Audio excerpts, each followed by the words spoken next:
in Berlin, I warmly welcome the President of Ukraine, dear Volodymyr, here at the Federal Chancellery. We met right after I took office in Kyiv, together with Emmanuel Macron, Keir Starmer and Donald Tusk. I am pleased that you have accepted my invitation to come to Berlin today. The people of Ukraine have been withstanding the Russian war of aggression for more than 3 years now.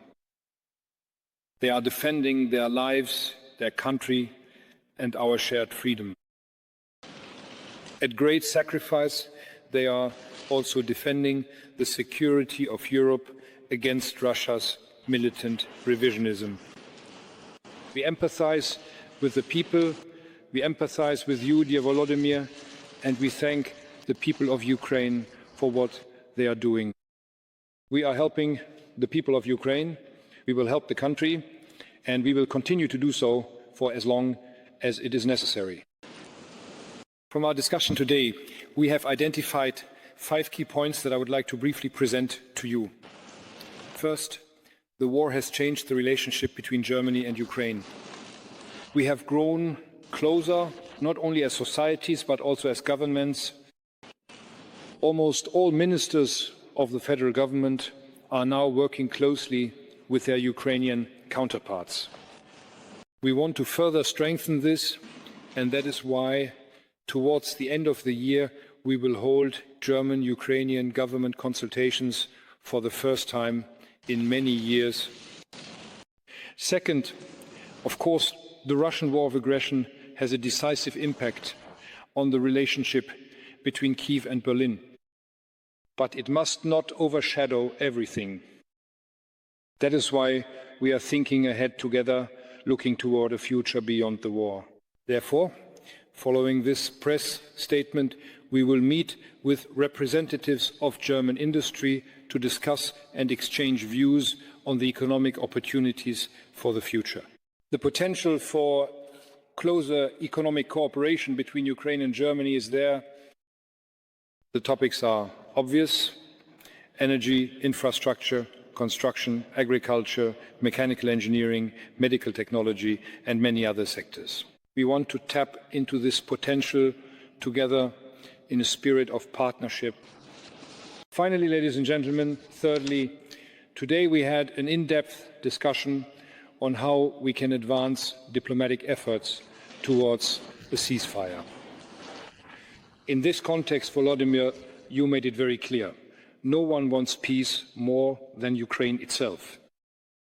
Kyiv, the city, has been ready for an immediate and unconditional ceasefire for weeks now, the government in Kyiv. Ukraine is ready as the next step to hold technical talks with Russia, no matter where, be it in the Vatican, in Geneva, or at any other third location. We Europeans are prepared to support these talks, and I know I am in agreement on this with our partners in Paris, in London, in Warsaw, in Rome, in Helsinki, in Brussels, and in many other cities across Europe. We are also counting on the support of the United States, whose involvement remains indispensable for successful negotiations. At this point, I would like to expressly thank the American President for his personal commitment in recent weeks. In contrast, Moscow is playing for time. The position paper for negotiations that President Putin promised over a week ago is still nowhere to be seen. And the massive airstrikes, especially on the city of Kyiv over the weekend, do not speak the language of peace, but rather the language of an aggressive war of attack. This is a slap in the face to all those who are striving for a ceasefire, both within Ukraine itself and in Europe and the United States. That is why we will continue to increase the pressure on Russia. We are doing this to weaken Moscow's war machine. But we are also doing it to open the way for negotiations. I say this on behalf of the Federal Republic of Germany.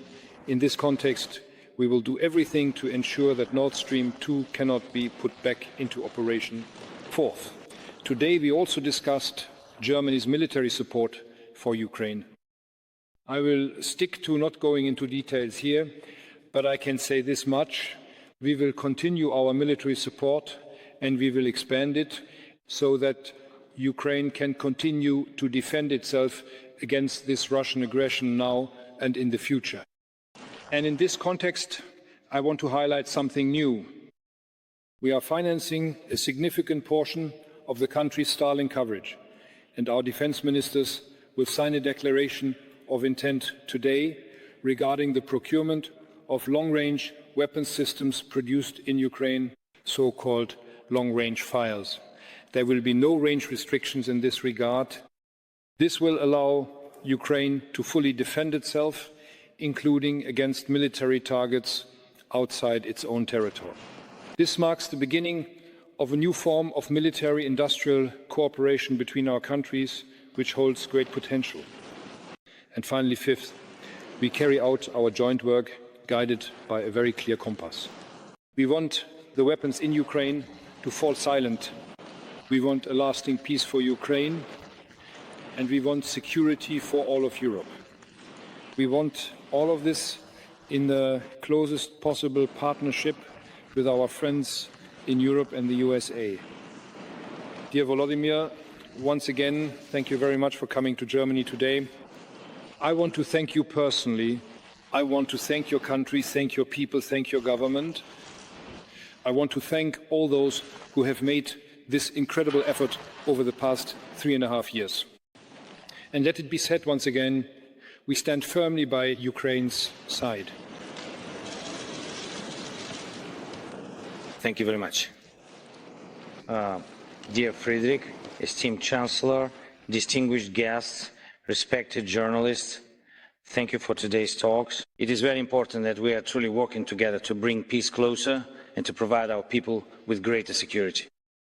And it is important that we are striving to be as much as possible in this. Could you just give us a second? I think the translation is not working. Oh, you didn't have translations? And still, now you have... No, we don't have it either. Shall we check that? Give us a second. Okay. German technology. It's okay. It's okay. Okay, here we go. Is there translation? Now it works? Are you sure? Yes, exactly.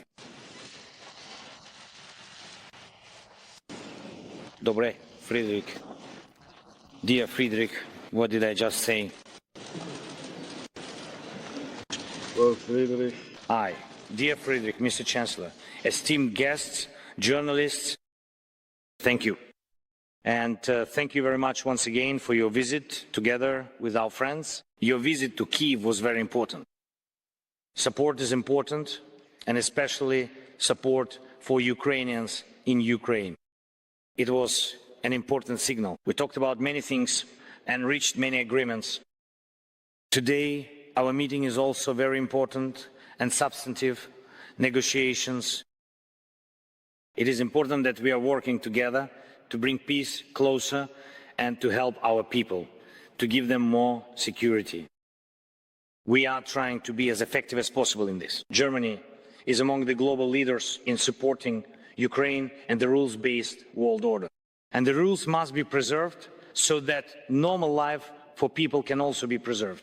Today, this is exactly what we talked about, our joint diplomacy, our shared security, and joint projects between Ukraine and Germany. So, first and foremost, it is about bringing peace closer. We discussed in detail the current diplomatic opportunities and the situation in the negotiations. For more than a week now, the world has been waiting for the Russians to finish writing their so-called memorandum. What do they need in order to stop killing people? Everyone is waiting. So far, they haven't come up with anything new and are just throwing their old ultimatums back into the information space. Ukraine believes that there should be no preconditions for a ceasefire. And this is something that must be done unconditionally and as quickly as possible. I thank Germany for its support in this matter.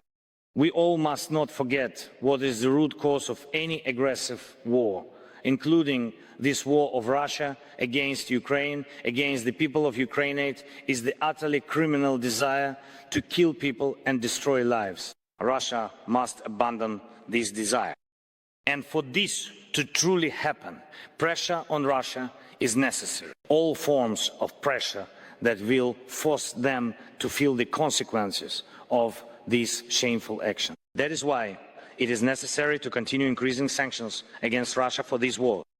Prolonging the war must become painful for Moscow, and this is possible. Germany supports us in this work to increase sanctions. Thank you.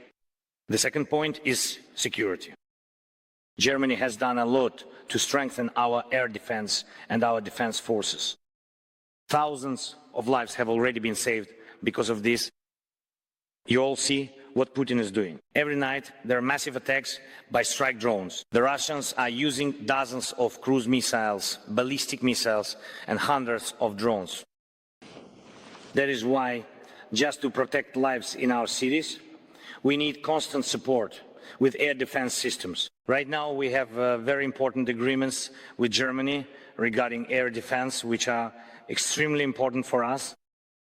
Germany is constantly supporting us, including with air defense missiles. I would like to thank them for this. I want to emphasize that it is precisely this kind of support that renders Russian terror meaningless. And likewise, when we talk about new military support for our army, about greater range for our troops, we are talking about how to deprive Russian offensive actions of their meaning. As long as Putin continues to hope for his offensive strikes and assaults, he will avoid genuine diplomacy. That is why we need further defense cooperation among everyone in Europe and between Europe and the United States of America. That is why we need sufficient long-range capabilities. That is why we must be confident in the funding of our army and the resilience of Ukraine. That is exactly why Russian frozen assets must be used. Germany can help us with this. Third, joint production. I am glad that today there are new agreements between our countries regarding joint projects.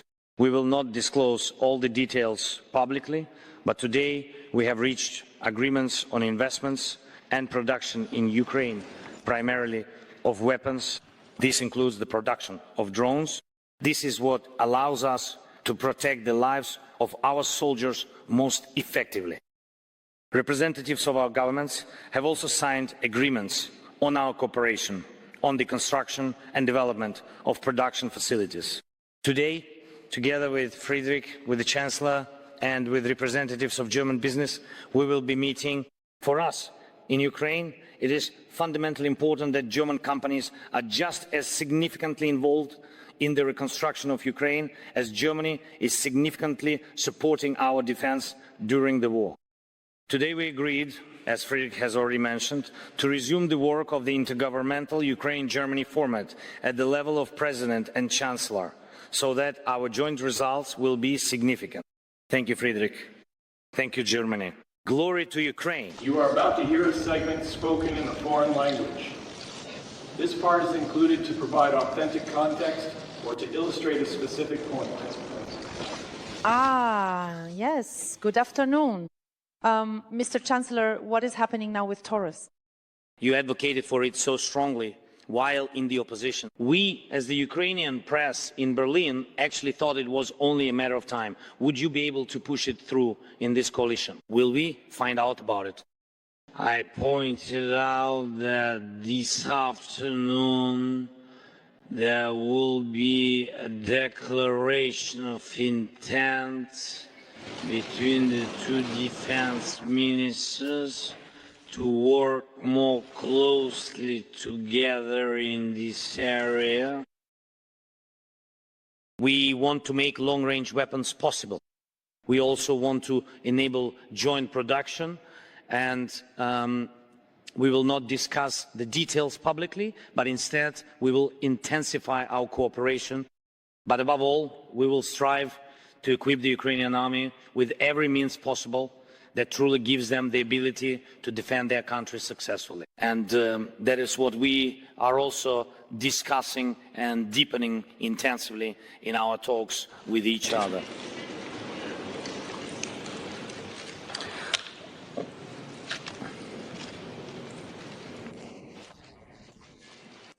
Today, our sides are signing the relevant documents that will launch the funding for these very new projects. These new projects already exist. We just want them to be in the quantity that is possible for us, which we so desperately need. Today, the first steps in funding will be taken between our countries. Hello, Nina Hazel from DW, Germany's international broadcaster. Chancellor, you don't want to go into details, but can you talk about where the money to support Ukraine in procuring those long-range weapons is going to come from, at least? Are you also envisioning, for example, using frozen Russian assets? And, Mr. President, if I may, NATO is holding a very important summit next month. Have you been invited? And when would you say it's a good summit? Agreements had already been made at the G7 level last year regarding this issue. Additionally, the interest generated from the frozen Russian assets is currently being skimmed off and collected. That measure alone results in a substantial volume of about 50 billion euros, which will be used to continue providing ongoing support to Ukraine in its efforts. We will, if necessary, discuss this topic again at the next G7 summit. But I can say on behalf of the federal government that we will continue to support Ukraine with additional financial resources this year and in 2025. And we are also preparing to allocate appropriate funds for Ukraine in future federal budgets that we still have to pass, for example, the one for 2026. We are doing this to enable the highest possible level of efficiency in the procurement of weapon systems. And that is why we also want to enter into cooperation, including in production. And discussions about this are taking place and will continue. We have already talked about some details today, but here too, I ask for your understanding. These are matters that we first need to discuss between the two governments.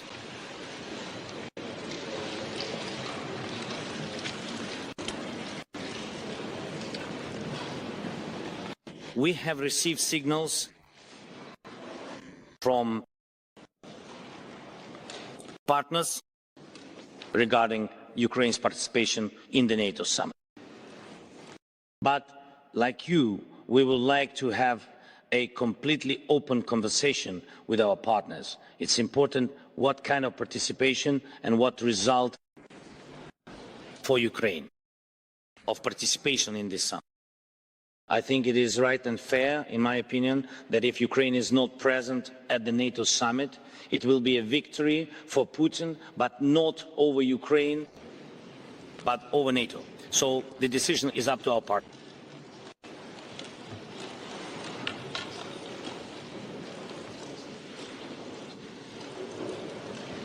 Thank you, Tetiana Lokhunova, Inter-TV channel. I have a question for both leaders. Mr. President, I would like to ask you about a possible next round of peace talks. The special representative of the US President announced that it could take place in Geneva and not at the highest level, meaning not with the participation of the presidents of Russia, Ukraine and the United States. Is this meeting being prepared? And under what conditions could it take place? And has it already been decided that it will take place in Geneva? And then I have a question for the head of the Canadian leadership. European countries, especially Donbass, France and Britain, have always stated that they want to remain engaged in cooperation for peace, but now it seems that the discussions are taking place only between Ukraine, the USA and Russia. Will Europe now step in and only provide assistance, or is Ukraine working together with a unified European position? I have already mentioned that we are helping to resolve this so that we can have a few more discussions. These discussions have actually been helpful, including at the initial stage of the so-called technical talks that took place in Istanbul. But, as President Zelensky said, we are waiting for cooperation from the Russian side. And there is absolutely no willingness on Russia's part to engage in any talks or to hold these discussions anywhere.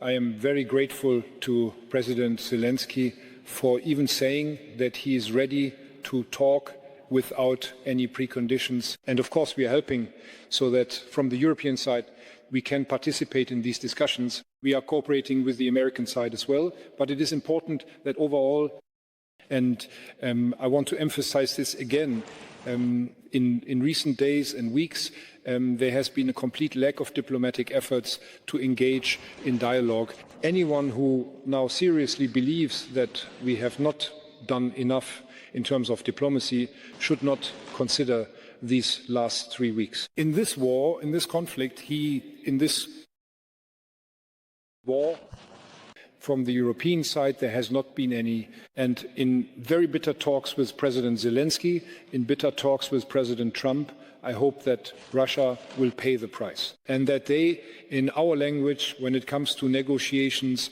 to maintaining military forces, to talks about peace at all levels, are paying attention to the core issues. If they do not do this, then they will show the world that they have no real interest. European military powers remain involved in this war. We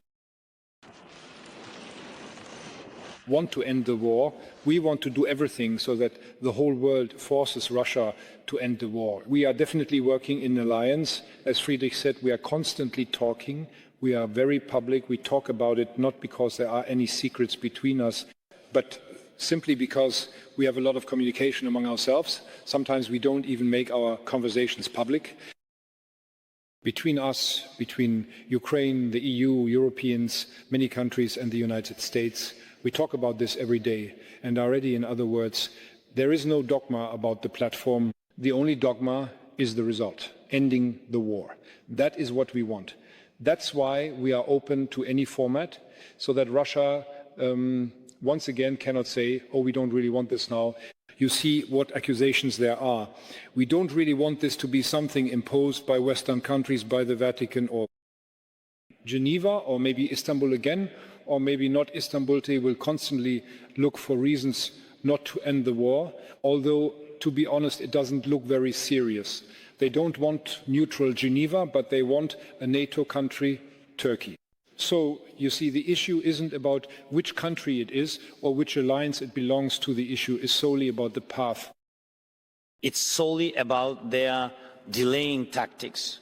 They are constantly looking for reasons to postpone the format in which the war could be ended. And even though everyone wants at least a ceasefire as a first step, let's make it happen. I think that only through pressure, otherwise they simply don't want to do anything. We are really waiting for sanctions to be imposed.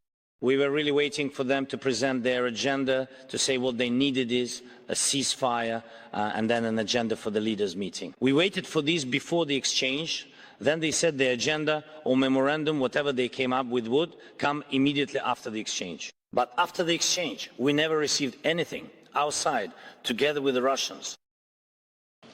The Minister of Defense called the Russian, Mr. Zelensky. Yes, they said it will happen, but we never got it. No one waited. We asked the United States of America, and they are also waiting. Everyone is waiting. Probably we shouldn't wait, but take more serious steps.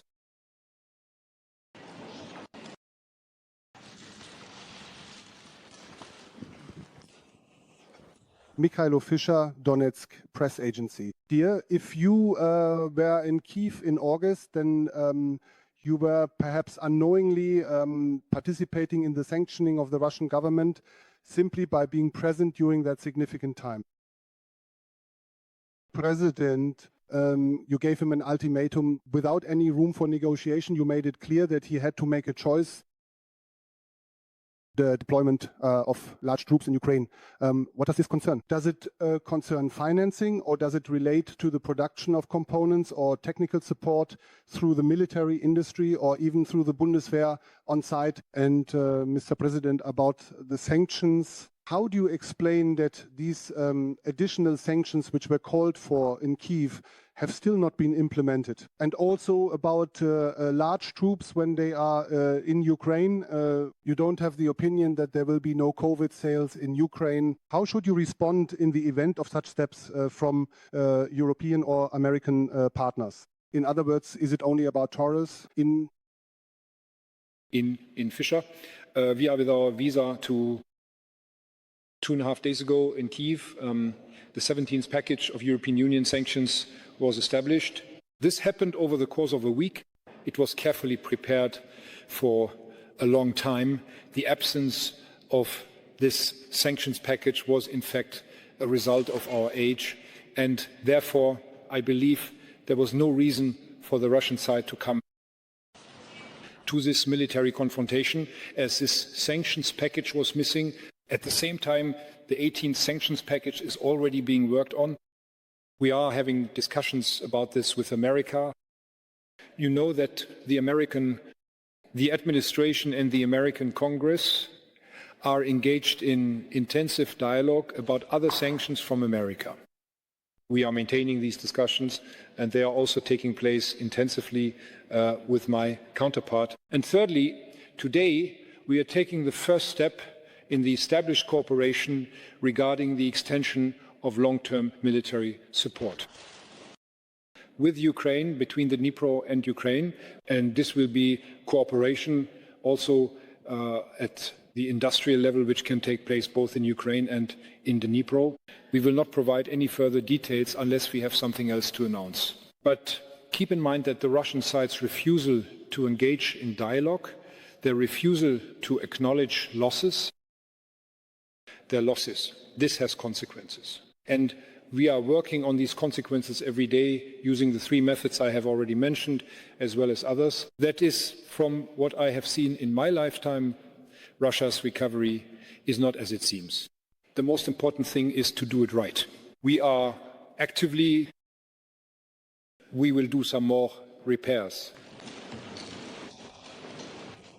Thank you for the question. You know, I recently spoke with journalists in Ukraine. It was quite a private conversation, and the issue of sanctions was raised there. I shared the information I had from our special services, from our intelligence agencies, and I showed them that we all understand that Russia's economy has started to feel the impact of the sanctions, but their actual army, the one they are funding, their army will really start to feel the financial impact of this starting next year around June in the summer, the year 2026. And that's a very long time for us. We don't want to fight for that long. We didn't want to fight from the very beginning, but it's very difficult. No one wants years of war. What needs to happen is for you to feel Russia's economic pain sooner rather, stronger sanction packages. Then it will be possible to bring closer the reduction of financial support for the Russian army from their side, from the leadership. This can be brought closer as much as possible.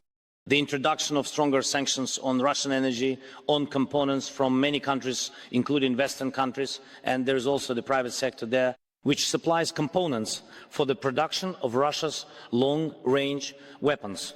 Thank you. This includes missiles, drones, and so on.